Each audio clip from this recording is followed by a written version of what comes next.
ओम सभी को शुभ नमस्ते सज्जनों। आज हम यजुर्वेद का 33वां अध्याय और 59वां मंत्र, जिसका शीर्षक है आदर्श पत्नी के कर्तव्य और गुण दशक, 10 गुण उसमें बताए हैं।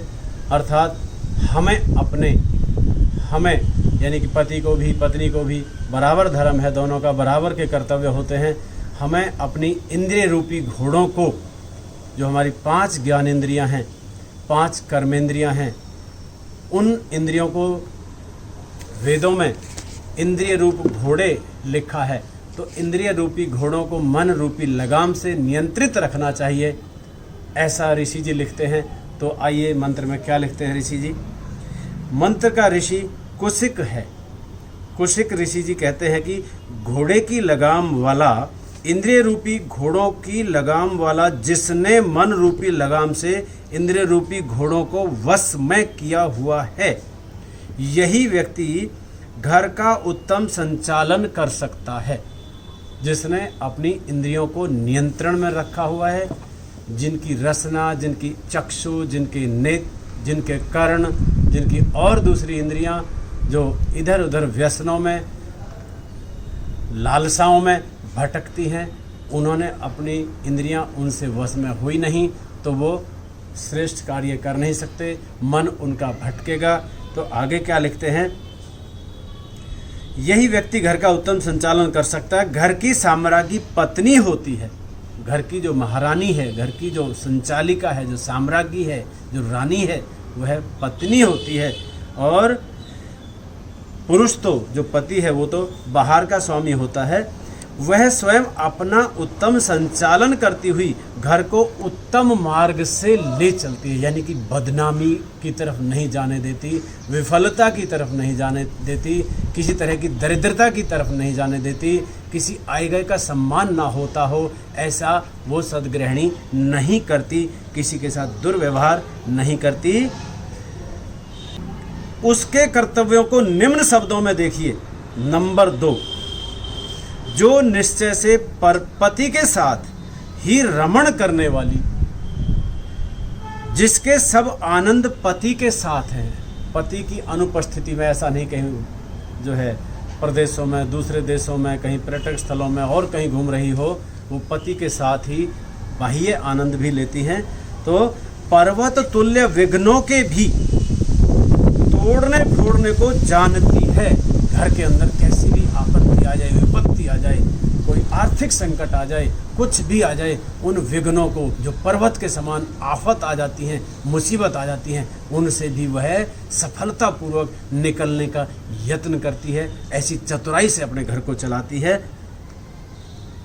अर्थात पत्नी का पहला कर्तव्य यह है कि वह घर में उपस्थित होने वाले विघ्नों को स्वयं नष्ट भ्रष्ट कर सके। प्रसंगवश शर्मा कोमाज के अंदर है शर्मा दंत से, शर्मा शब्द ने यह भी व्यक्त कर दिया कि पति से अलग सांसारिक आनंदों का वह स्वप्न भी लेने वाली नहीं होती। पति से अलग रह करके सांसारिक और जो आनंद है, सुख सुविधाएं हैं, उनका वो आनंद ले, उसका वो स्वप्न भी नहीं ले सकती। जो एक पतिव्रता और एक धर्मपरायण स्त्री होती है, उसकी बात लिखी है। नंबर 3, यह पति के साथ मिलकर मार्ग को बनाती है। जो घर के चलाने की जो योजना है, घर किसी तरह से उत्तम और ऊंचाइयों को, शिखर को छुए, कैसे सफलता, कैसे एक आदर्श घर बने, उसके वो रास्ते तय करती है। घर का संचालन किस प्रकार करना है, इस बात का निश्चय से यह पति के साथ मिलकर करती है। और दोनों एक मत से विचार पूर्वक जिस मार्ग को बनाते हैं, उसकी 2 विशेषताएं होती हैं। नंबर 1 के प्रथम तो वह पूजा वाला है। घर के सब व्यक्ति प्रातः प्रभु पूजा से दिन को प्रारंभ करते हैं। प्रातः प्रभु की आराधना, प्रभु का स्मरण, प्रभु का ध्यान करके ही दिन की शुरुआत करते हैं, उषा काल से ही। और साय पूजा के साथ ही दिन की समाप्ति करते हैं। साय काल भी परमात्मा का ध्यान करते हैं। एकाग्रचित होकर के। इस प्रकार इनका मार्ग पूजामय हो जाता है। इनका सारा का सारा दिन और दिन भर भी वो खाना बनाते समय और दूसरे कार्य करते समय प्रभु का नाम जपन उनका चलता रहता है, अजपा जप बन जाता है। यह मार्ग ऐसा होता है कि इसमें घर के सब व्यक्तियों के स्वास्थ्य का ध्यान किया गया है। किसको क्या भोजन चाहिए, किसको कैसा भोजन चाहिए। कोई रुग्ण व्यक्ति है तो उसको परहेज वाला चाहिए, कोई व्यायाम करने वाला नौजवान है तो उसको पौष्टिक आहार चाहिए। इस तरह की सब बातों का इत्यादि इत्यादि का ध्यान रखना उस गृहिणी का कर्तव्य होता है। किसको कैसे कपड़े चाहिए, किसी को कैसा और जो आवश्यकताएं हैं, और यह मार्ग का उनका पालन करने वाला है। और साथ ही यह उनके मनों में किसी प्रकार की न्यूनता नहीं आने देते। नंबर 1, पति पत्नी मिलकर मार्ग न बनाएंगे तो बच्चे माता न मानेगी तो पिता से बात मनवा लेंगे। कई बार अक्सर घरों में ऐसा होता है, माँ ने बच्चों ने पैसे मांगे और माँ ने मना कर दिया तो बच्चे पिता से ले लेते हैं। जब एक जगह से, एक स्थान से राज चलेगी, राज व्यवस्था चलेगी, ऐसे ही घर का राजकाज होता है, वो एक जगह से चलेगा तो व्यवस्था ठीक रहेगी, और सब जगह से चलेगा तो बच्चे उधर से नहीं मिलेंगे तो उधर से मिलेंगे, ले लेंगे, उधर से नहीं मिलेंगे उधर से लेंगे, और इस तरह से उनकी आदतें बिगड़ेंगी। तो क्या लिखा आगे, मनवा लेंगे। पिता न माने तो माता से मनवा लेंगे। पिता ने नहीं, पिता ने से कुछ मांगा था आवश्यकता की चीज़ के लिए, कोई पैसे मांगे और कोई सामान मांगा, पिता ने मना कर दिया तो माँ के पास चले गए तो माँ ने दे दिया। दोनों का उदार हृदय हो रहा है तो बच्चे बिगड़ेंगे। इस प्रकार घर में द्वैध शासन सा चलेगा, द्विधा वाला शासन चलेगा, दो राष्ट्रों का शासन चलेगा, दो कुर्सियों की सत्ता चलेगी। वो घर देर तक नहीं टिक पाएगा, जो कभी हितकर नहीं होगा। आता है, मिलकर ही रास्ते का निर्माण करना है। मिलकर रास्ते का क्या निर्माण करना है? रास्ता कोई सड़क नहीं बनानी कि हमने घर ऐसे चलाना है, ये हमारे इस घर के नियम होंगे, मैंने बच्चों को ऐसे व्यवहार रखना है, आपने ऐसे रखना है। घर की सत्ता की जो कुंजी है, जो चाबी है, वो किसके पास रहनी है? अर्थात वो गृहिणी के पास ही वेद में दर्शाया गया है। नंबर 4, पत्नी का तीसरा कर्तव्य है कि वह घर के सब व्यक्तियों को आगे और आगे ले चलती है। सब व्यक्तियों का आगे और आगे ले चलने का मतलब है सबके स्वास्थ्य का, सबके खान पान का, सबकी दिनचर्या का विधिवत ध्यान रखती है। सब संतानों की उन्नति का पूरा ध्यान करती है। नंबर 5, सुपति पदगतौ, पत्नी स्वयं सदा उत्तम गति वाली होती है। स्वयं सोई हुई माता बच्चों को जगा नहीं सकती। स्वयं सो रही है और बच्चों को कही बेटा उठो और पढ़ लो, तो बच्चे भी सो जाएंगे।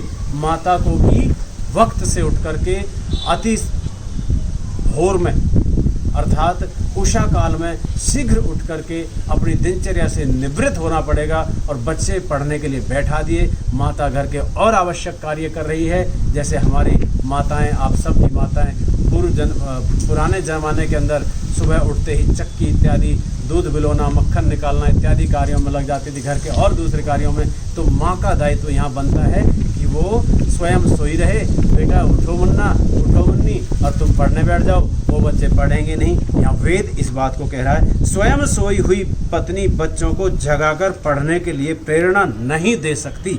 नंबर 6, माता के लिए यह भी आवश्यक है कि वह प्रत्येक अक्षर के शुद्ध उच्चारण को जानने वाली हो।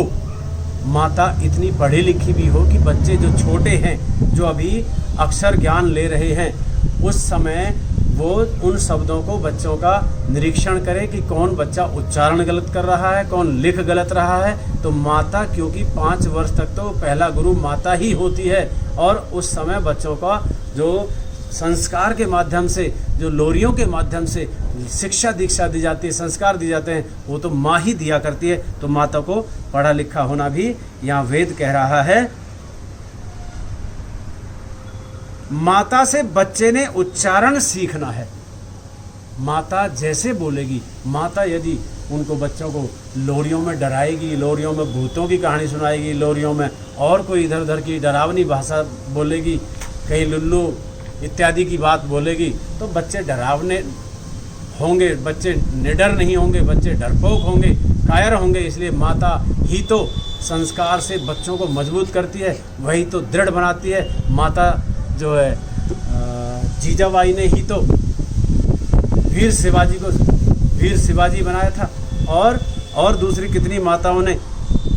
नंबर 7, अंतिम बात यह है कि माता उदार हृदय वाली हो। संकुचित हृदय वाली माता बच्चे को भी संकुचित हृदय वाला बना देगी। यानी कि किसी ने कोई चीज़ मांगी तुरंत बना, नहीं हमारे नहीं है, नहीं मेरे पास नहीं है, नहीं मेरे पास नहीं है। ऐसी जो संकुचित सोच, अरे हाँ बहन है मेरे पास, अरे हाँ भाई है हमारे पास। तो इस तरह से उदार हृदय, दूसरों का अतिथि आए तो आइए स्वागत, अहो धन्य भाग हमारे कि आप आए, आइए क्या खाएंगे बताइए, क्या विराजिए। इस तरह का जो स्वागत सत्कार एक प्रणाली होती है हमारे भारतीय परंपरा में, वो अवश्य रहनी ही चाहिए।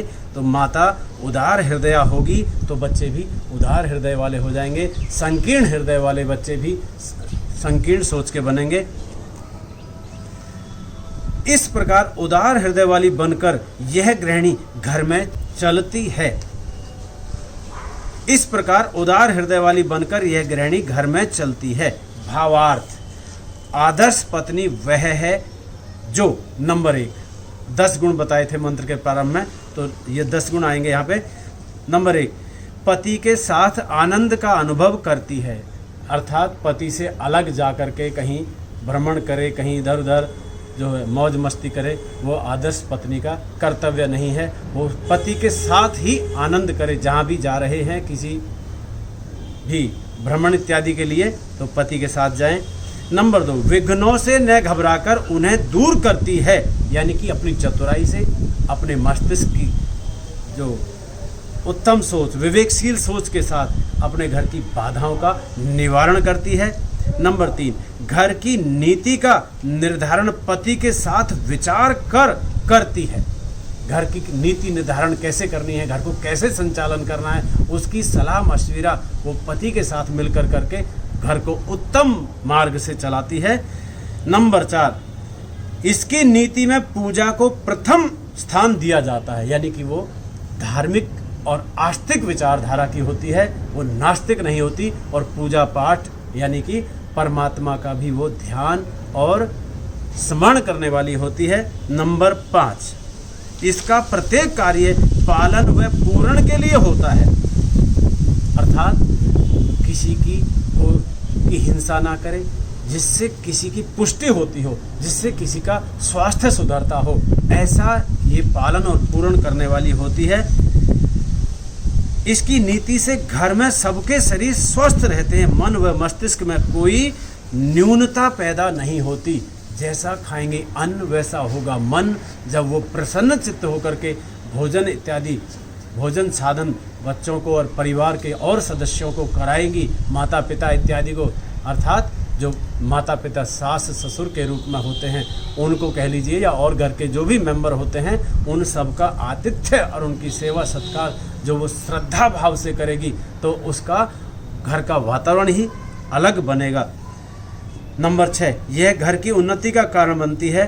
नंबर 7, स्वयं उत्तम आचरण वाली होती, अच्छा चरित्र होता है उसका, बद चलन नहीं होती, ऊंचे आचरण वाली होती है। नंबर 8, शुद्ध उच्चारण वाली होती है, यानी कि किसी बात को ऐसे ऐसे होठों में ही नहीं गड़बड़ कर देती, उच्चारण सारा क्लियर होता है जो बिल्कुल स्पष्ट समझ में आने वाला हो और उसमें भी कोई अपशब्द नहीं बोलने वाली होती। नंबर 9, उदार हृदय वाली होती है, खुला दिल, जो वस्तु है घर में और कोई ज़रूरतमंद यदि मांगता है तो उसको खुले दिल से, हाँ बहन हाँ भाई ये हमारे पास है, आप ले लीजिए, आप अपना काम चलाइए, इस तरह से उदार हृदय। नंबर 10, गतिशील होती है, आलस्य से दूर, यानी कि ऐसे नहीं आलस में प्रमाद में पड़ी है, सोई हुई है, उधर सूर्य देव उग गया है, सूर्य उदित हो गए हैं और रोशनी जगमग हो गई और वो सो रही हैं, तो गतिशील नहीं है, वो रुग्ण होगा, परिवार भी रुग्ण होगा। तो गतिशील होकर के वो प्रातः